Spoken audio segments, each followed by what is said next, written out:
अधिकार का कानून बना और उस शिक्षा के अधिकार के कानून में इस बात की संकल्पना की गई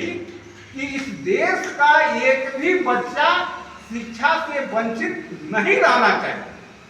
और उसी के आधार पर उसी 2009 के शिक्षा अधिकार कानून के तहत ये तय हुआ कि 300 की आबादी पर 1 किलोमीटर के दायरे में प्राथमिक विद्यालय होगा और 3 किलोमीटर की दूरी पर एक जूनियर हाई स्कूल होगा सरकारी। और लेकिन उसमें यह कतई कहीं भी उस आरईटी के एक्ट में, राइट टू एजुकेशन के एक्ट में कहीं इस बात की चर्चा नहीं की गई कि उस विद्यालय में कितने बच्चे।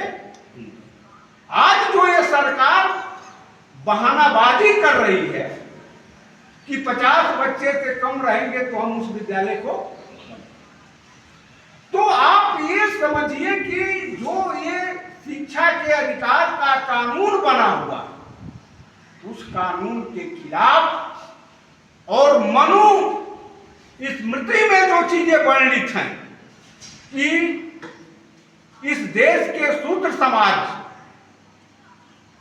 को शिक्षा प्राप्त करने का अधिकार नहीं होगा, उसी को आधार बनाकर और उसी व्यवस्था को लागू करने के लिए ये उत्तर प्रदेश की सरकार आम आदमी के दिमाग में यह गलत बातें डालकर कि 50 बच्चे से कम हैं, अध्यापक को लाखों रुपये तनख्वाह देना पड़ता है और इसलिए हम विद्यालय बंद करें। और ये जो आज जो प्राथमिक विद्यालय हैं, जो गांव में हमारे स्कूल हैं, उन स्कूलों में इस देश के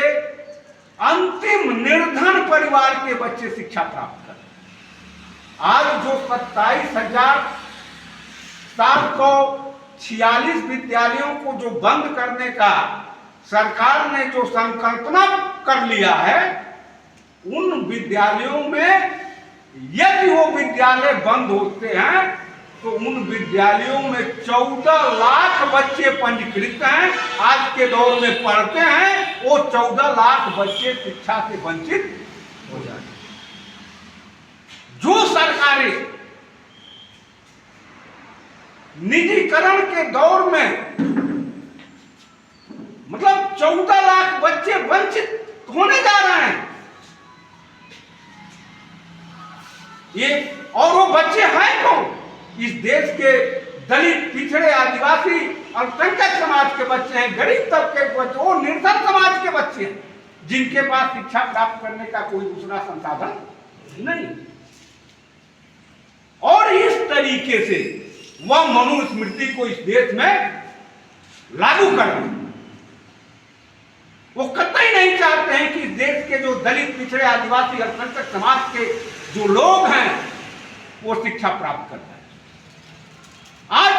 बिहार प्रदेश में वोटबंदी आज इस लोकतंत्र से दलित, पिछड़े, आदिवासी, अल्पसंख्यक समाज के लोगों की हिस्सेदारी को खत्म करने की पूरी तरीके से तैयारी कर ली। और ये भारतीय जनता पार्टी की सरकार जो काम सीधे अपने नहीं करा पाती है, कर नहीं पाती है, वो संवैधानिक संस्थाओं के माध्यम से उस काम को करा लेती है।